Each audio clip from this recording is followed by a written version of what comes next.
Good afternoon and welcome to today's press conference with Michigan United, Service Employees International Union, and the Restaurant Workers Opportunity Center. My name is Ryan Bates. I'm the director at Michigan United. Today, we're here to talk about a very important package of workers' rights bills that urgently need to be taken up by the legislature. It is clear that we're facing twin crises, a crisis of public health and an economic collapse. It's critical that we stand together and take care of each other during this time, especially workers who find themselves suddenly out of a paycheck through no fault of their own, and especially frontline workers who are putting themselves at risk. During this difficult time, we have to make sure that no one is left out in the cold. This crisis is exposing the fact that many of the people who often have the least in our society, cooks, orderlies, delivery drivers, grocery store workers, farm workers, techs, are those who are actually the most essential. It is critical that we protect them now and use this moment to advocate for a better society for all in the future when this crisis is over. It's not enough to get back to normal. Normal wasn't good enough for too many people in the society. We have to build a new vision of a just world based on the dignity and care we showed for each other during this trying time. For many, the most trying experience of this crisis is being sick or watching a loved one suffer. For others, it's the loss of work, which not only provides a paycheck, but also community and meaning. That's why we're calling on the legislature to immediately take up a package of bills we'll be talking about today, including House Bill 4895 and led by Representative Sabo, and House Bill 4894 led by Representative Lasinski, which will permanently extend and expand unemployment insurance protections in our state. Michigan has one of the highest unemployment rates in the nation, with more than 1 million workers unemployed. We need to make sure that we broaden protections for workers for the long term. I'm going to hand things over to Representative Terry Sabo to discuss his legislation that's more critical now than ever. Representative Sabo?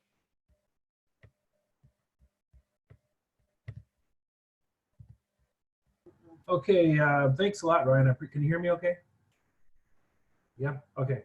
Again, my name is Terry Sabo, and I'm the state representative for the 92nd District, which represents the greater Muskegon area. I sponsored Bill 4895 back last fall, which deals with the unemployment benefit package and the weekly amounts that are coming due to claimants. And really the reason I did that, and I should also note that I did that in my first term as well, and this being my second term. But the reason I did that was because to me it's such a glaring deficiency to have a current maximum benefit of $362 is all that somebody can get when they in fact lose their jobs through no fault of their own. And as you can imagine, $362 doesn't go very far.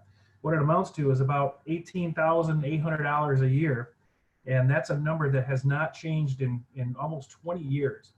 And if you can imagine the difference in prices for things from 20 years ago to now, that should really show you that it's just nowhere near enough money to help make ends meet. Now, it might be enough to get you through for a week or two, but we really need to do better and try to prepare our families and our unemployed individuals for the long haul until they can get a job. So, I really believe that this economic crisis is going to be with us for a while. Right now, our unemployment rate is at the highest that it's ever been since the Great Depression, and I don't think we're going to come back from it anytime soon. So, just as an example, in the last recession, it took us 8 years to get back to having all the jobs back from across the country. So. Luckily, we've got the federal government stepping in and providing an extra boost to that 362. But we all know that that's really not. First of all, it's not going to last. It's only temporary. And I just don't want to put our families and individuals' fates in the hands of some of the federal politics that go on in today's world. So, my bill is going to raise up, is proposing to raise up that maximum benefit amount to 58% of the state average wage. And just to give you an example of what that is, even if I did have my own way and we could get this bill to go through, it's not like individuals are getting rich. That's still only putting that at about just over $28,000 a year. And first of all, they're not going to be on it for a year, but it just goes to show you just how much that increase really is. It may possibly sound like a lot, but it's not. It's really designed just to help people get through for that short term. So I think it's important that we continue to pursue this, because I think we all know that this isn't about even just the worker themselves. This is about even our small businesses and our economy, because we should know that if an individual is forced to receive this money through a job loss of no fault of their own, they're still going to be spending this money on our local businesses and in our local economy. So I think that that's something that should be pointed out as well, because this is really a multifaceted approach. So with that, I want to turn it over to my colleague, Representative Lasinski, who has another bill that really goes well with what I have here. So, Rep. Lasinski. Thank you. Thank you very much, Rep. Sabo. I appreciate the handoff here. Good to see you, as always. I think we might be able to see each other in person on Wednesday up at the Capitol. So yes, along with Terry's lead on this package, I have House Bill 4894. This bill extends the number of weeks that you can be on unemployment from 20 to 26 weeks. This is just a critical improvement here. We did this during the last recession, and then we reverted back to 20 weeks as opposed to 26. 26 weeks is not an extreme number of weeks when you look across the nation. Right now, 43 of the 50 states have 26 weeks or greater. 26 weeks is actually a minimum. Michigan's really an outlier, only providing 20 weeks of unemployment insurance. And, in the district that I sit in, I represent Western Washtenaw County, so everything kind of outside of the city limits of Ann Arbor, including some of the rural areas here. We have a lot of skilled tradespeople where I live. I'm very proud to have a couple union training centers for plumbers and pipe fitters, a large IBEW hall. And what we know is that unemployment benefits help keep us competitive as a state when it comes to skilled trades. What we know is that folks will have good, sound-paying jobs as we're growing in construction. But if we want to keep skilled trades in the state, which we know are key to any economic recovery and any growth opportunities that come to us in the future, we're going to have to make sure that our unemployment system matches the needs of folks. Right now, of course, we do have 26 weeks of unemployment benefits. That's simply by executive order of the governor. It's something that we need. When you have an extended number of weeks, you stimulate the economy. What we pay out in unemployment returns at a multiplier rate back to the economy, and that's just critical. What we know also is that the way the federal government calculates dollars that return to our state, it's based on a percentage of weeks, and so we're actually losing out on federal dollars by being out of step with the rest of the nation in terms of the number of weeks that we offer for unemployment. So this bill recommends moving from 20 to 26 weeks for unemployment. It is a matter of how much we value our workforce. We're finding out very quickly here in the state of Michigan that you can't have an economy without a workforce. When folks can't go to work and when folks don't stay in the state to return to work here in Michigan once we get through this crisis. And so I'm very proud today to join our allies here, helping us ensure that we can keep good talent here in Michigan. But I also do want to mention that, it seems that in Lansing, we've only been in session 4 days since the start of this crisis. And on none of those days did we take any meaningful action that provided any protection for workers, that provided any PPE for frontline workers, but we've had lots of time for political theater. And so it really is time for us to get to work. to not only look at what we're doing right now through the crisis, but to look forward to how do we have Michigan come out strong, to be Michigan strong coming out on the other side of this crisis. So I look forward to handing this off now to one of my constituents, Stephanie Suddendorf, to share her story with you. Thank you. Thanks, Representative Lasinski.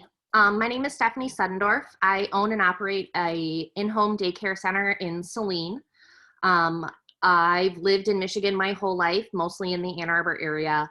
I have 2 children of my own, and previous to starting my daycare, I was a teacher in the public school system. And currently I care for 8 children throughout the week, as well as my own kids. And I love what I do. I love children. I love being around them.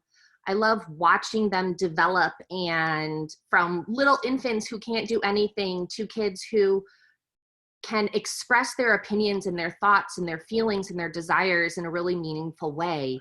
And I am currently closed. My daycare is currently closed. When the governor issued the stay-at-home order, all of my families, none of my families are currently essential workers. And so they all stayed home with their children, and most were able to work home remotely, which was really nice. At that point in time, I did ask them to provide a partial payment to the daycare because I wasn't going to be able to stay afloat otherwise. I'm lucky that my husband is able to work remotely. And so we did have a little bit of a cushion, but we really do depend on my income to survive.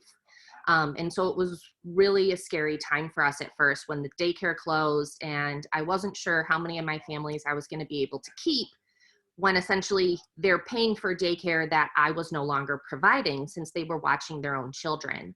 And many of those families were taking shifts. So one of the parents would watch in the morning and then would take paid leave from their company. So they were only working half days, and then they would rotate. So one parent would watch in the morning and then one parent would watch in the afternoon.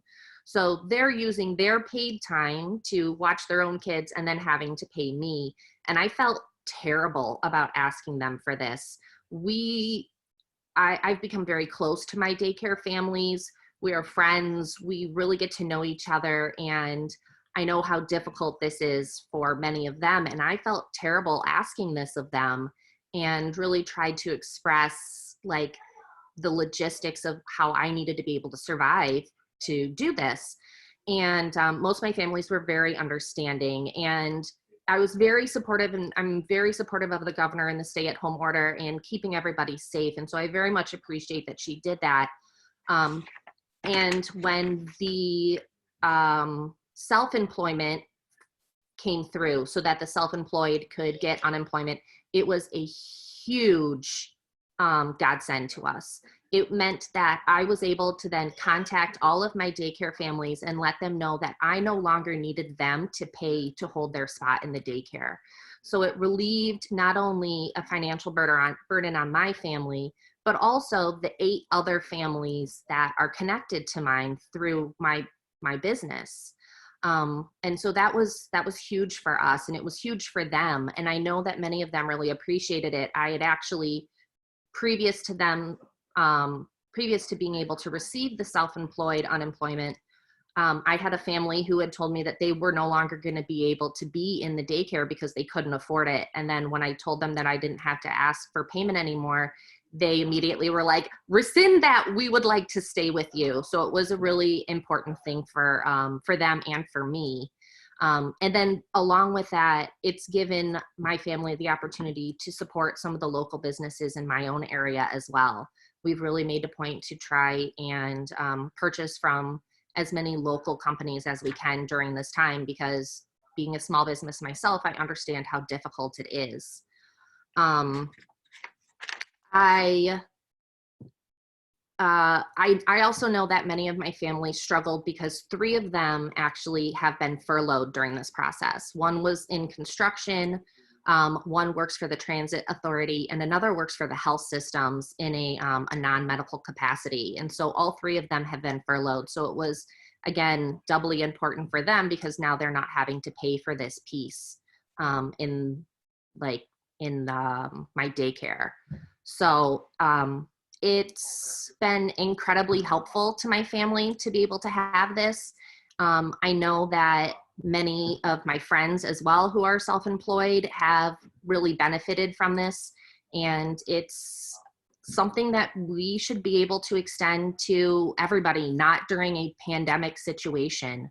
I feel very blessed that my family could survive for a short period of time before receiving these benefits, and I feel very badly for those who are struggling with this process right now and really wish that we could do more to help them and support them in that time.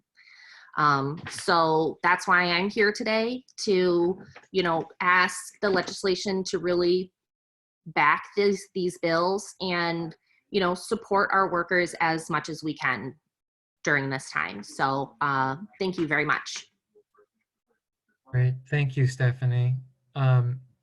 So Stephanie has shared the perspective of someone who's been able to access unemployment benefits and is showing the impact that makes in her life. I'd like now to introduce a member of the Restaurant Workers Opportunity Center, Rachel Litwiller, who's going to share a different perspective on unemployment and what happens when those benefits aren't extended to your industry. Rachel? Hi, everybody. Thank you, first of all, for inviting me to be a part of this and to be able to represent the ROC. It's a huge honor for me. Just to give you a little bit of background of who I am and why I'm here. Let's see, I'm a wife and a mother. I have 3 children, all boys, chaos. And I've lived in Michigan my whole entire life.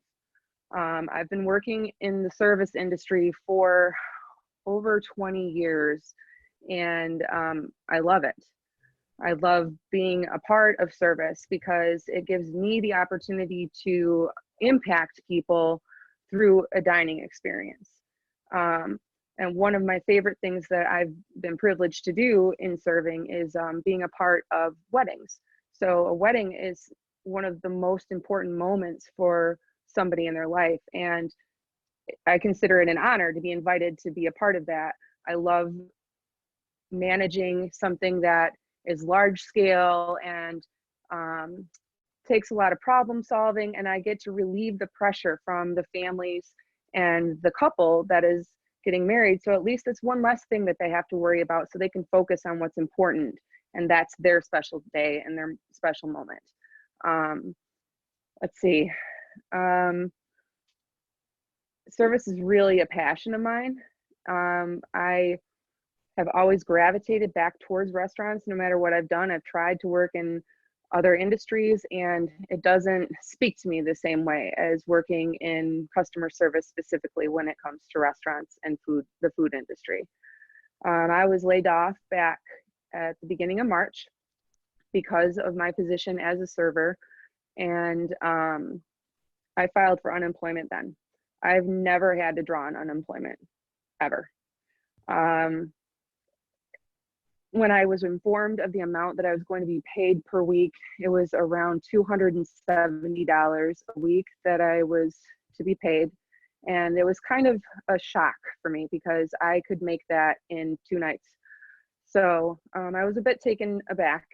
But then if you add the $600 on top of it, that's $870. Now, I don't know what the formula is for unemployment exactly.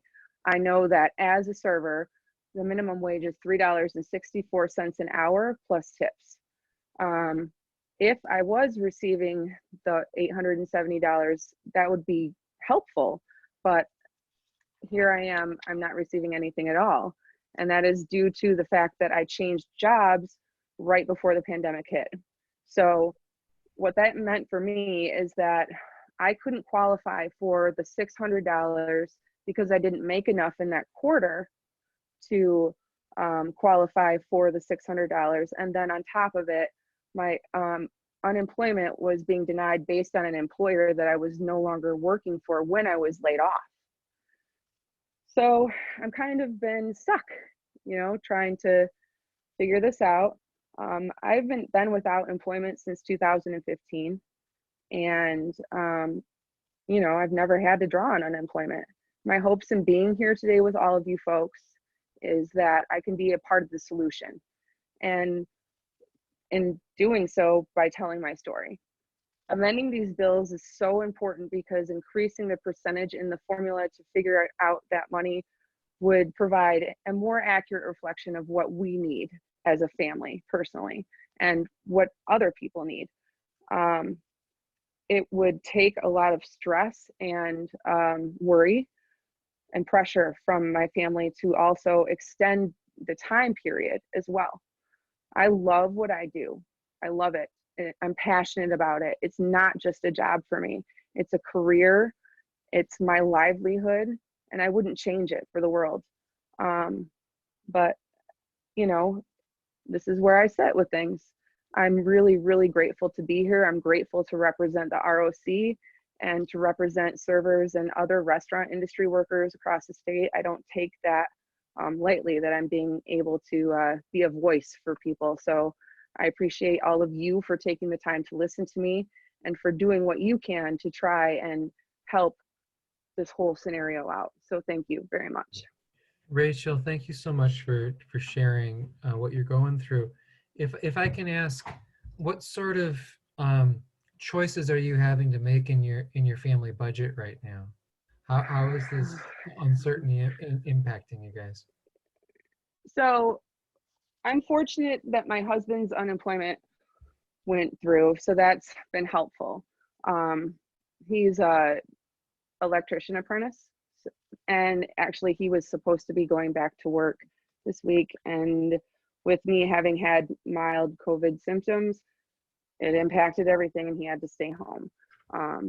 So that being said, we've had to, you know, make choices around things that I want to be able to support in the community. I'm a huge, huge believer in giving back to the area that you're in, you know, and putting your money into your community. I think that's makes such a big difference. So we haven't been able to do that with the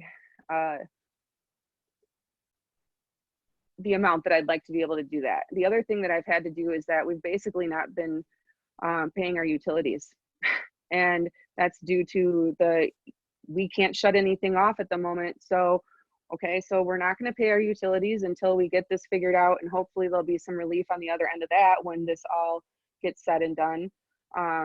And we're trying to do things like make sure our internet is paid because of the homeschooling aspect and needing the ability to communicate, making sure insurance is paid for the car. And outside of that, you know, just trying to be very, very mindful about where we are putting our money, because we don't know how long. I mean, I'm 8 weeks into this without having gotten my unemployment yet. So just being mindful of that. But, you know, I'm a little nervous, honestly, about what's going to happen when we hit the point that I have to deal with the utility situation. So, yeah. Well, Rachel, I'm really sorry that you're in this position, and speaking out on behalf of, you know, so many people in Michigan who are facing the same thing. So, you know, thank you for sharing what you're going through. And you know, my hope today is that by bringing more attention to it, we can change some of these laws and get help for people in your situation. Thank you. I do want to point out one thing, though. We have been very fortunate. A lot of people have stepped up and spoken up. I had somebody drop off groceries out of the blue yesterday. Actually, the ROC brought over stuff for me. I am so stubborn. I don't like to ask for help because I'm always afraid I'm going to take from somebody else. And then out of the blue, here shows up ROC dropping off groceries and dish soap and just things that you just need out of the blue. It made me cry, if I'm being transparent. But so, you know, there's a lot of good that has come out in the community. I've been very fortunate, but you know, there's still a lot of people that need a lot. So I just want to make sure that I can do my part by at least vocalizing. And ROC is the Restaurant Workers Union, right? Is Restaurant Opportunity Center. Great. Well, it's glad to see the community stepping up to take care of each other. That's great to see. It's excellent. Thank you for having me. Thank you, Rachel. I'm going to hand things over to Tanae Moore, who is an emergency room technician at Sinai Grace, who's going to focus on a bit more on the situation of essential workers and workers' compensation. Tanae? Hi, thanks for having me. I hope everyone is doing well and staying safe. Just to give you a little insight of what's going on in the front line. I'm an emergency department technician, and that's where on the onset of COVID-19, we are the first ones directly involved with the patient. And during that time, we suffered from not having enough PPE, sharing PPE, as well as, you know, trying to decontaminate the supplies and equipment that we had to prevent further infection rates. But, however, that was so hard to do. Rapidly, what happened was our emergency department that normally sees 350 people a day tripled, and we didn't have enough staff because the staff were getting sick and sent home. I also was showing symptoms and was sent home on the second week of the onset. During that time, it was pretty hard because, you know, when you go into the medical field, you're never realizing at any point in time that you will be affected, even though you're exposed a lot. But what happened was the onset hit us really hard. And then within a few weeks, it went from thousands of people showing up in our emergency department to 8. So at that time, we were not only affected with being potential positive patients ourselves, but our jobs were not guaranteed, and they've cut those in half, if not at all. And it happened overnight. We received the information on Friday. By Monday, those people who were normally working 40 hours a week plus were down to 24 hours a week, if 24 hours were available at all. So during that time, the first thing you think of is having medical coverage. I myself have taken an additional leave of absence to recover because it was just hard getting to my doctor's appointments because no one is really seeing anyone unless you are showing symptoms. And after the onset of the COVID-19, when I tried to go back, they told me, well, if you're not ready to go back, you know, it's just a lot of stuff that we're dealing with. And it seems like there's no organization of who to contact because, you know, everyone's voicemail is full. So at this time, me taking a leave of absence, I don't have medical coverage for myself and my family. And we've been drastically hit hard. My husband is disabled. My son, he's a school bus driver, so he's currently getting some type of stipend. But as of now, I'm receiving nothing, and I'm a frontline employee. And I just feel that a lot of the corporations were bailed out. The community outreach has been phenomenal because those people are, you know, bringing things by and donating so many things. But, you know, I'm without a job right now, too. So in order to me to file for unemployment, if I file for unemployment, for one, you can't do it on a leave of absence. But once I go back and there are no hours, then I have to wait in that process. But it's just not fair. And I'm a frontline employee. There's no bailout for any frontline workers. There's no hazard pay. We're not receiving the hazard pay at all. We're doing this out the kindness of our hearts and because it's our job. And I just feel like we kind of got left behind, but it's not going to stop me from working, and it's not going to stop me from pushing. And I just thank God that, you know, my family has had my back and the community has had my back. So, you know, it's an everyday struggle for all of us. And I'm hoping that, you know, we can come to some senses to help out the frontline workers and also all of those people affected, because the stipend that they did give us was nowhere near enough. And Tanae, when you got sick with COVID-19, you've been out since you got sick, correct? Absolutely. I've been out for almost 2 months now. And how did your did the company provide paid time off for any part of that? Were you eligible for workers' comp? How were you making ends meet during that period? In the beginning, they did pay us for the first 14-day quarantine, but if you were still showing symptoms, you still could not report back to work. You were then asked to use your paid time off, your vacation time, and then once that's depleted, you have to come back to work, or you have to stay off on leave of absence if you're still not available to come back to work. And that's where I fell this past month, where I left with no benefit, no pay. Got And it. I am reporting back to work May 24th. And you're not eligible for workers' compensation for that period after your No, paid time no, off. I'm not. Even though I was affected, I'm not, I don't qualify for the workman's comp. Well, Tanae, let me just first say, one, thank you for your work on behalf of all of us. And secondly, personally, I'm really glad you're here to share your story, because so many essential workers and frontline workers are just being treated like dirt, are being treated so poorly. And it's up to us as a society and as leaders to stand up for you and for everyone else who's out there risking themselves. So I want to hand things over to Representative Pohutsky, who's going to talk about a proposal to hopefully bring some relief to essential workers like you. Thank you, Tanae. Representative?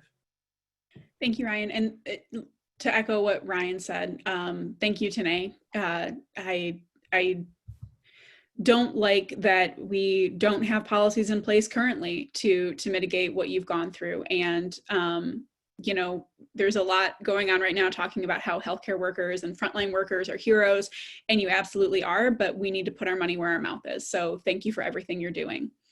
Healthcare workers like you are risking your life every day for all of us, and we owe you. We need to repay that debt to all of our essential workers by taking care of them the way that they've taken care of us. So I'm Representative Lauriepohutsky, and I represent the 19th House District, which consists of the majority of the city of Livonia. And I'm passionate about this issue around workers' compensation because I've had constituents who are essential workers on the front lines of this crisis reach out and tell me how the current system does not allow for them to be covered under workers' compensation if they contract COVID while working. And during a time when we're asking for so much, sometimes everything, out of our essential workers, we need to be doing everything that we can to protect them.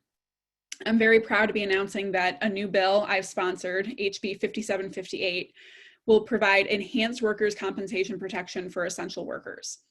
Right now, we have millions of people across the state who are risking their lives every single day so the rest of us can survive. It's certainly the doctors, the nurses, orderlies, and techs that work in hospitals. It's also the nursing home workers, grocery store employees, and other workers throughout our state. It's the people working in the fields to harvest crops, to those working in packing houses, to process vegetables and meat, to kitchen staff, delivery drivers. It's transit workers who are keeping us moving, and local government workers who are protecting our public health. We're seeing that so often the most essential workers in our lives are those who are paid the least, who don't get the respect, dignity, and protections that they deserve.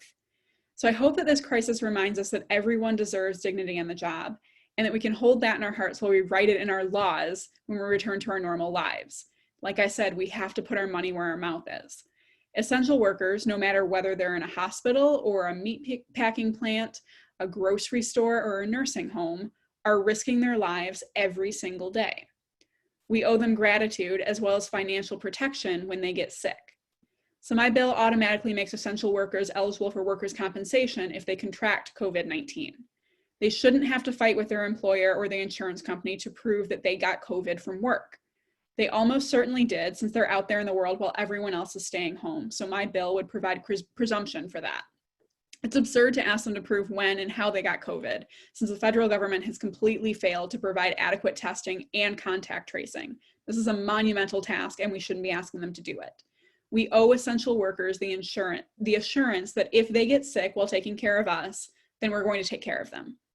Nobody should have to worry that getting sick will mean financial hardship for their family. So in the immediate term, workers' compensation can replace a portion of their wages. Long term, workers' compensation can cover many healthcare costs.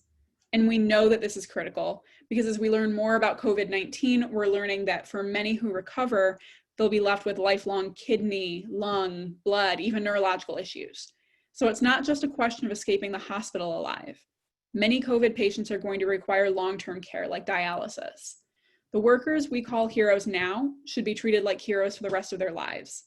No one should be left to bear the cost of this war on COVID-19 alone. So that's why I'm proud to have worked to develop this bill with the AFL-CIO, and today we're calling on the speaker to allow it to be taken up immediately. So thank you, and I would like to hand things over to Reverend Stevens. Thank you. Thank you. We want to say a special thanks to Stephanie and Rachel and Tanae for sharing your stories.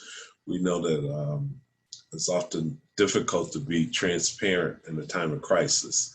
So we really, really appreciate you lifting up your voices and sharing with us. And to our state representatives, thank you so much for the work that you do in terms of lifting your voices up on behalf of the people. You know, God bless you, and stay on the battlefield and know that we support you and that we're with you. My name is Reverend Dr. Samuel Stevens. I'm the pastor of Pure Word Missionary Baptist Church. We're located on the northwest side of Detroit on the corner of Evergreen and Grand River. We're the kind of church where we do frontline ministry.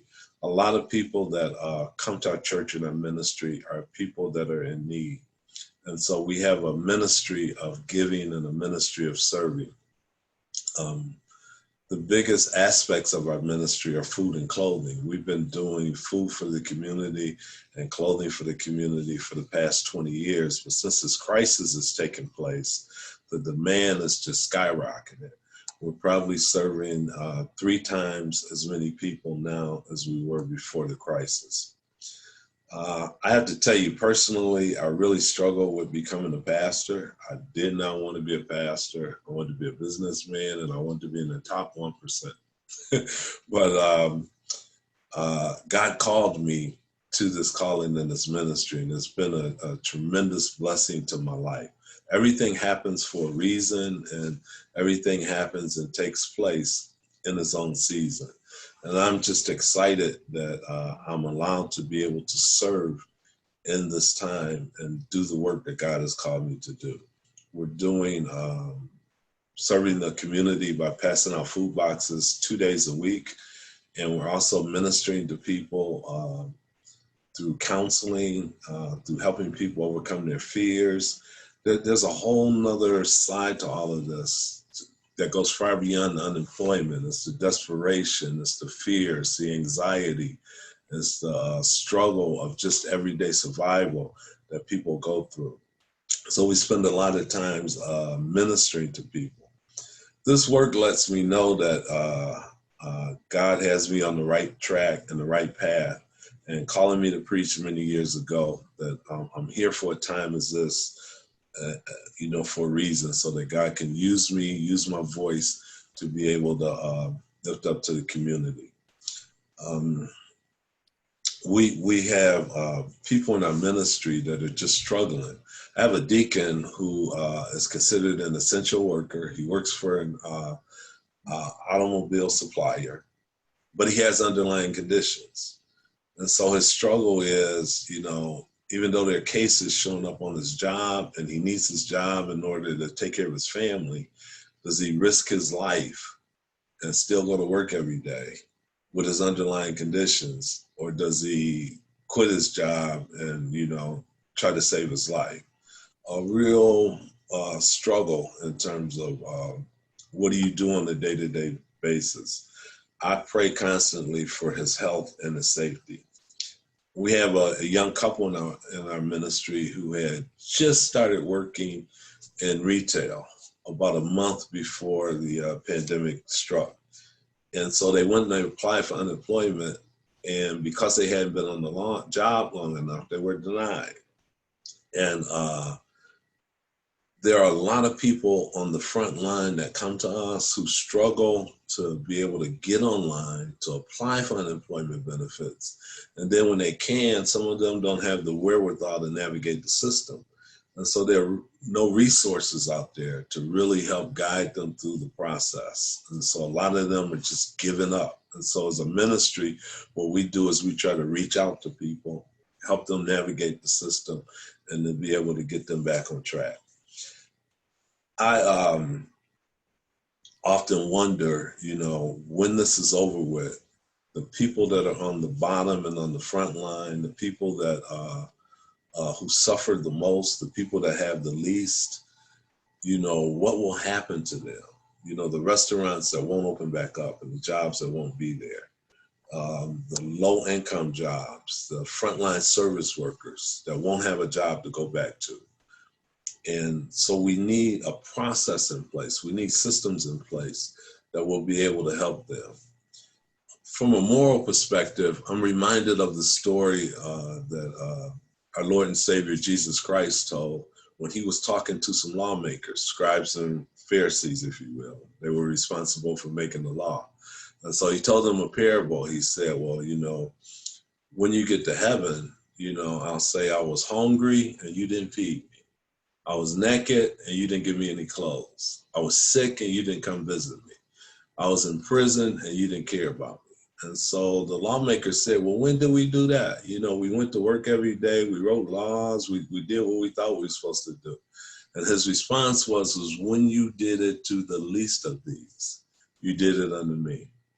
So I compel you that we do everything we can in our positions of leadership to show compassion and to help the least of these, to help those who are suffering the most. Because when we help them, we all rise. If the unemployment rate is down, then everybody at the top is at a higher level. When everybody has something to eat, we can all go to sleep at night and feel better.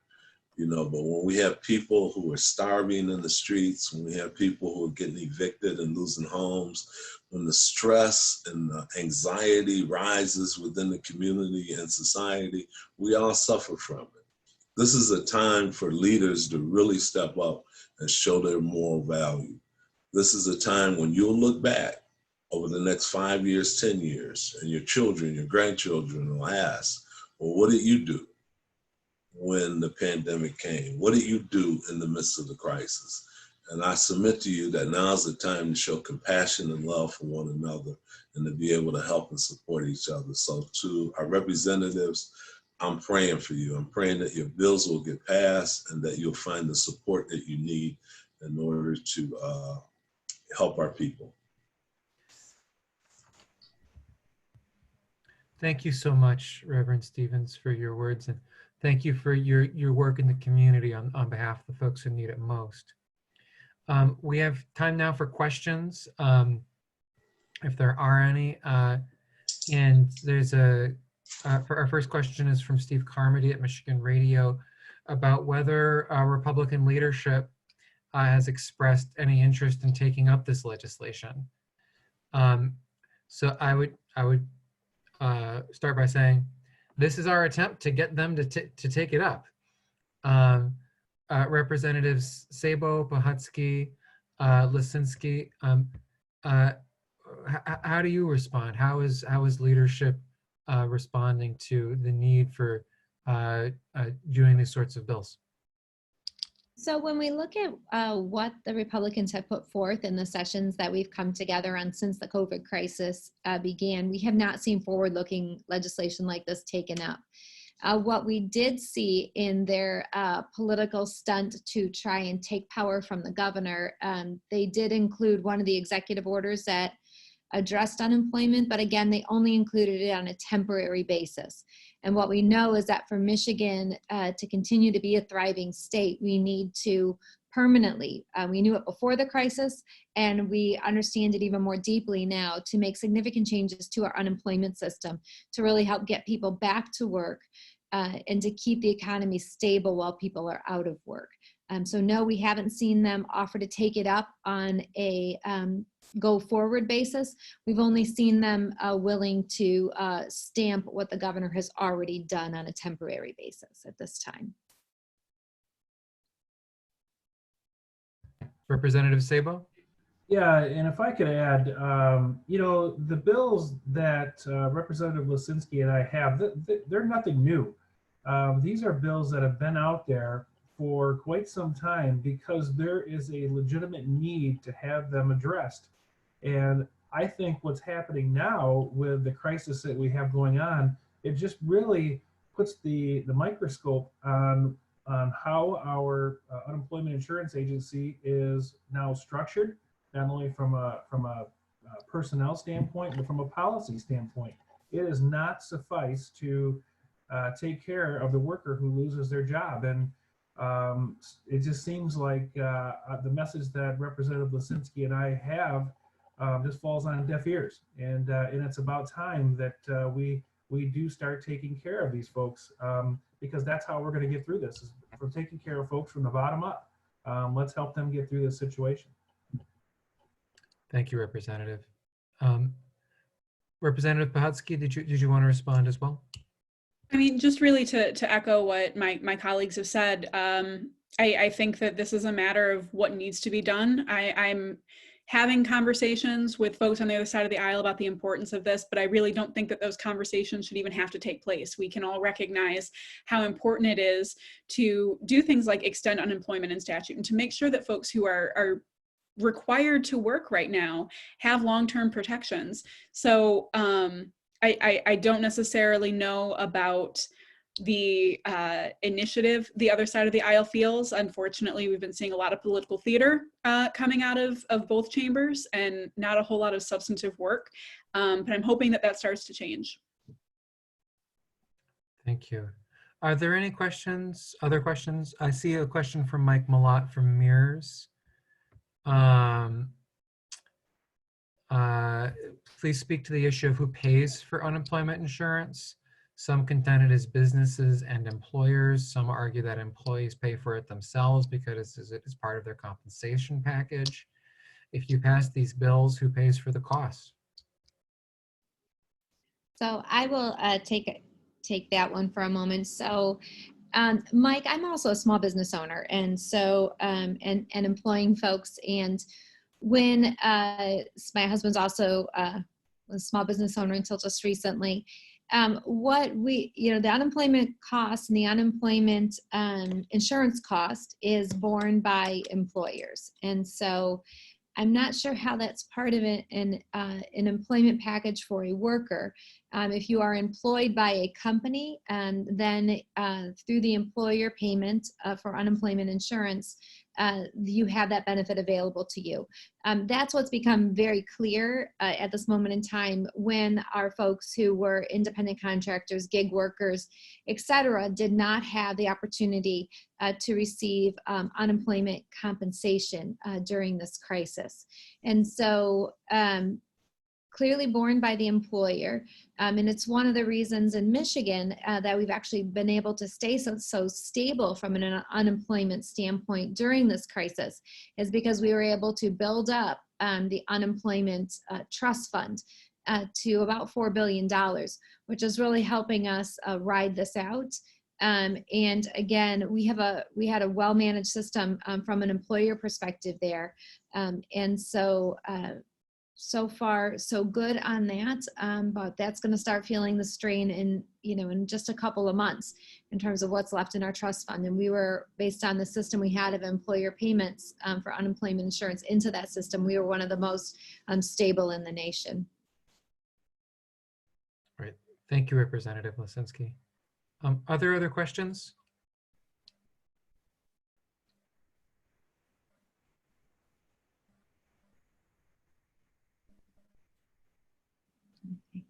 I'll give it a slow teacher count to 7.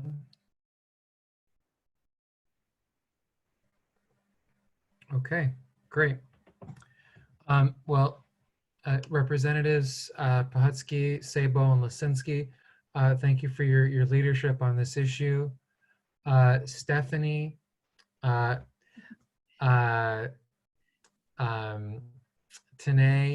And Rachel, thank you so much for your work, for speaking out.